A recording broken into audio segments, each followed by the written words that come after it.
વસ્તુ છે. શું શું સામગ્રી લઈએ છે? સામગ્રીમાં પિઝાનો સોસ બનાવશું અને જે રોલ છે એ કોઈ પણ ટાઈપના આપણે બન લઈ શકીએ એમાં. આજે હું કુલચા લેવાની છું એમાં.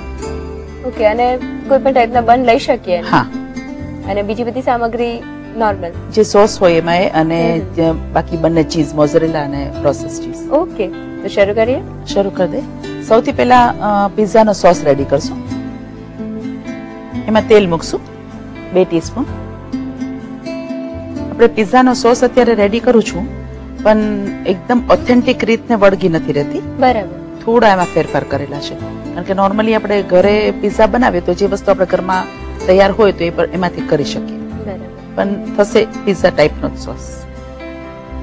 એટલે પિઝા રોલ શીખવો છો પણ સાથે સાથે પિઝા સોસની પદ્ધતિ તો શીખવી જ દો છો. એટલે આ રીતે બનાવીને પિઝા પણ ઘરે લોકો રેડી જેનું નહીં આવડતું એ લોકો કરી શકે. હવે તો લિપી રેડી પિઝા બેઝ મળે છે, વ્હીટ બેઝ પણ મળે છે, તો એમાં પણ છોકરાઓને કરી શકે. અને નાના નાના પણ મળે છે કે મિની પિઝા, તો એને સર્વ કરવા બહુ ઈઝી પડે છે. એટલે મેઇન વસ્તુ જે કરવાની રહી એ સોસ બનાવવાનો રહ્યો. અને આ સોસ એમાં પણ એ લોકો ઉપયોગમાં લઈ શકશે. હા, બોલો. પિઝાનો સોસ તમે જે બનાવો છો એ પહેલેથી બનાવીને રાખી શકાય ખરો? હા, પિઝાના સોસને ફ્રોઝન પણ કરી શકાય. પિઝાનો સોસ રેડી કરી લેવાનો, ક્રશ કરી અને એને રૂમ ટેમ્પરેચર પર સાવ ઠંડો કરી દેવાનો અને પછી તમે કોઈ બી એક પ્લાસ્ટિક કન્ટેનરમાં ભરી અને એને ફ્રોઝન કરી શકો. અને પછી જ્યારે તમારે યુઝ કરવો હોય ત્યારે એને થોડી વાર અડધી કલાક પહેલા કાઢી અને પછી તમે યુઝ કરી શકો. હવે આમાં ડુંગળી એડ કરશું લિપી, એક મોટી સમારેલી ડુંગળી.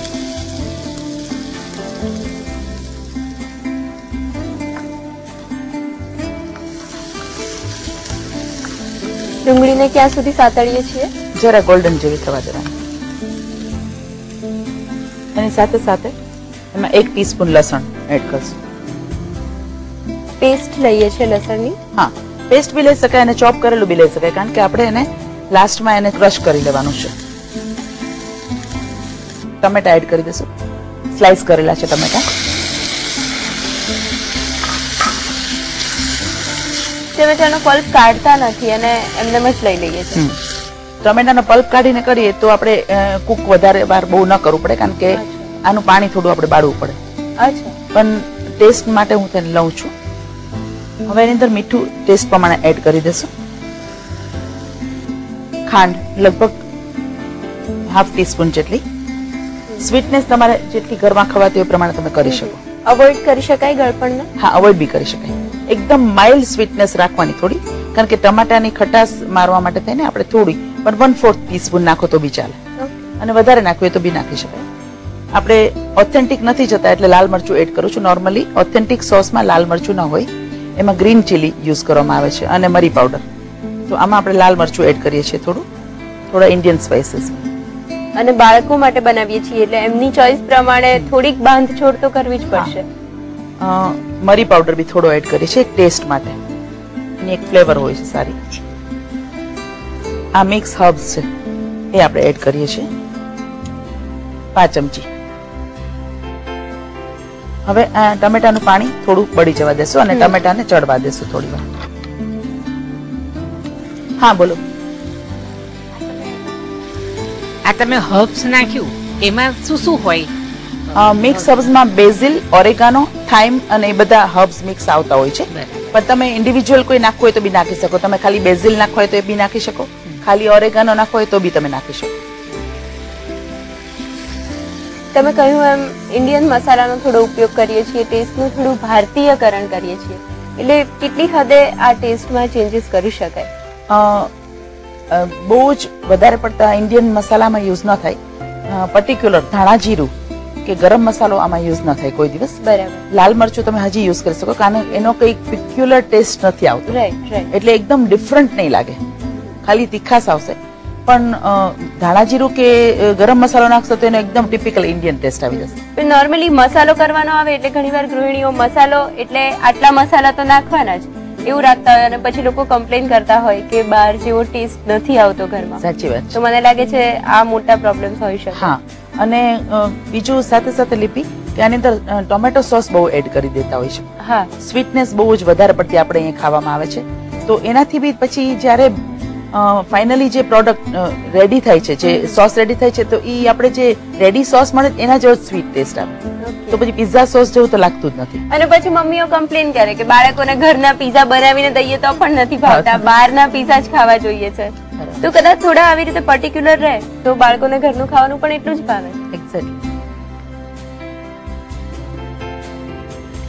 આ રેડી થઈ ગયું છે, ગેસ બંધ કરી દઈએ. હવે આ જે છે એને ક્રશ કરી લેશું અને એનો પેસ્ટ બનાવી લેશું.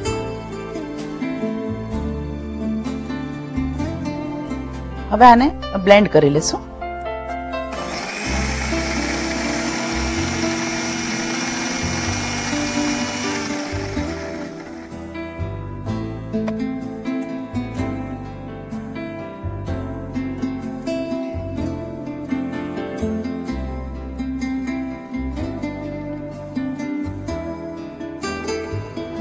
હવે સોસ ને આપણે કુલચા પર લગાવી દેશું. લીપી એવી રીતે રેડી કુલચા મળે છે, એના મેં એક સ્લીટ કરીને 2 ભાગ કરી લીધા છે. ઓકે. અને તમે પહેલા પણ કહ્યું હતું કે કુલચાની બદલે બીજા કોઈ બન કે પણ યુઝ કરી શકાય. હા, કોઈ પણ ટાઈપના રાઉન્ડ છે કે કોઈ બી બન યુઝ કરી શકીએ, અથવા મિની પિઝાઝ આવે છે એ પણ તમે યુઝ કરી શકો. એ તો નોર્મલી કરતા જ હોય છે આપણે, તો આ ડિફરન્ટ છે થોડું. રાઈટ. અને નોર્મલ પિઝા પણ આ સોસ આ જ રીતે આ જ સ્વરૂપમાં એપ્લાય કરાય છે.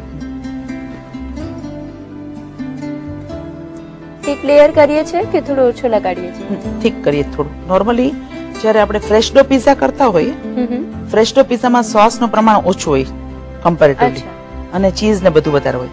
આમાં આપણે થોડું સોસનું પ્રમાણ વધારે રાખશું કારણ કે છોકરાઓને થોડું સોસી ટાઈપનું ભાવતું હોય છે. હવે એની પર આપણે ચીઝના લેયર કરવાના છે.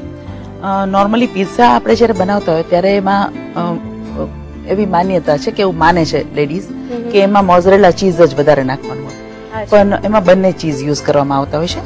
નીચે પેલું લેયર પ્રોસેસ ચીઝ હોય અને પછી ઉપર મોઝરેલા હોય, એટલે પ્રોસેસ ચીઝનો ટેસ્ટ આવે અને મોઝરેલાનો ટેક્સચર આવે. બરાબર. સૌથી પહેલા આપણે નીચે પ્રોસેસ ચીઝ નાખશું. પ્રોસેસ ચીઝ અત્યારે થોડું નોમિનલ પ્રમાણમાં લઈએ છીએ. ઉપર હજી બીજું ચીઝનું પણ લેયર આવશે ને, એટલે આપણે પછી બે પ્રમાણે ઇક્વલી. અને લીપી આ મોઝરેલા ચીઝ છે, હવે એ નાખશું. એની સ્લાઇસીસ પણ મૂકી શકો તમે મોઝરેલાની. રાઈટ. અને આવી રીતે પણ નાખી શકીએ. આવી રીતે ત્રણેયમાં આપણે સ્પ્રેડ કરી દઈશું. ફાસ્ટ ફૂડ એમ પણ કોઈ પણ તમે હાજર કરો બાળકોને તો ભાવવાનું જ છે, અને એમાં પણ જ્યારે ફૂલ ઓફ ચીઝ હોય એટલે પછી ન ગમવાનો તો કોઈ સવાલ જ ઉભો નથી થતો. અને પ્લસ આમાં કરવાનું કારણ એક તો પિઝા બહુ કોમન છે થોડું, અને પિઝા કરતા કંઈક નવું. અને આ છે ને, આને બી નાના તમે હજી જયારે સર્વ કરો ત્યારે હજી એનાથી નાના પીસ કરીને એક સિંગલ પણ સર્વ કરી શકો, તો એ લોકો હાથમાં ઉપાડીને પણ ઇઝીલી ખાઈ શકશે. હા, પિઝા સ્પ્રેડ કરી દીધું છે. હવે એની પર ટોપિંગ કરી લેશું. આ અનિયનની સ્લાઇસીસ છે. અગેન ટોપિંગ ચોઇસ પ્રમાણે ચેન્જ કરી શકાય છે. હા, કરી શકાય છે. આની ઉપર અલગ અલગ ઘણી ટાઈપના ટોપિંગ થતા હોય છે. આ કેપ્સિકમની સ્લાઇસીસ છે. અચ્છા, અત્યારે આપણે ઓનિયન અને કેપ્સિકમ આ બંને વસ્તુઓથી ટોપિંગ કરીએ છીએ. બીજું શું લઈ શકાય? બીજું સ્વીટ કોર્ન પણ લઈ શકાય, મશરૂમ્સ લઈ શકાય, ઓલિવ્સ લઈ શકાય. ઓકે. પછી હાલેપિનોસ. અચ્છા, એટલે નોર્મલી પિઝા પર જે જે પ્રકારના ટોપિંગ થતા હોય છે એ બધા જ અહીંયા લઈ શકાય. આની પર ફરીથી આપણે જે હબ છે એ સ્પ્રિંકલ કરી દઈશું, એટલે એનો એક ફાઇન ફ્લેવર આવી જશે. મિક્સ હર્બ્સ લઈએ છીએ. હવે લીપી અને આપણે પેનમાં થોડું બટર મૂકીને શેકશું. ઓકે. નોર્મલી આપણે પિઝાને આપણે ઓવનમાં બેક કરતા હોય છે, પણ આને પેનમાં આપણે કરવાના છે. પેનમાં જ શા માટે કરીએ છીએ?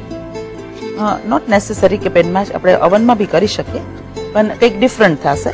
આ શેકેલું થોડું એનો રોસ્ટેડ ટેસ્ટ આવશે એટલે ફાઇન લાગશે. રાઈટ. અને આખે આખા આવી રીતે મૂકી દઈશું પેનમાં. બટરનો ટેસ્ટ આવી જશે, છોકરાઓને ભાવતો હોય છે એનો ટેસ્ટ. હવે લીપી ગેસ સાવ ધીમો કરી અને એની ઉપર ઢાંકણ ઢાંકી દેશું, જેને હિસાબે ચીઝ મેલ્ટ થઈ જશે. અને કેટલો સમય રાખીશું? ચીઝ મેલ્ટ થાય ત્યાં સુધી 5-7 મિનિટ થશે. લીપી આપણે જોઈ લઈએ રેડી થઈ ગયું હશે, અને ચીઝ થોડું મેલ્ટ થઈ ગયું હશે. ગેસ બંધ કરી દે, કારણ કે આને આપણે બહુ વધારે પડતું સાતરવાના નથી, નહીં તો બહુ જ કડક થઈ જશે. અચ્છા. થોડા ગોલ્ડન જેવા થશે તો એનો ફાઇન રોસ્ટેડ ટેસ્ટ બી આવશે અને આમ સોફ્ટ બી રહેશે. ઓકે. હવે એને સર્વિંગ પ્લેટમાં કાઢી લેશું.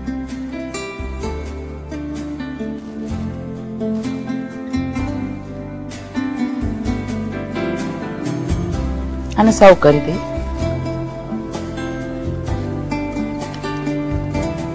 કિડ્સ વેકેશન મેનુની આ ચોથી રેસીપી તૈયાર છે, પિઝા રોલ.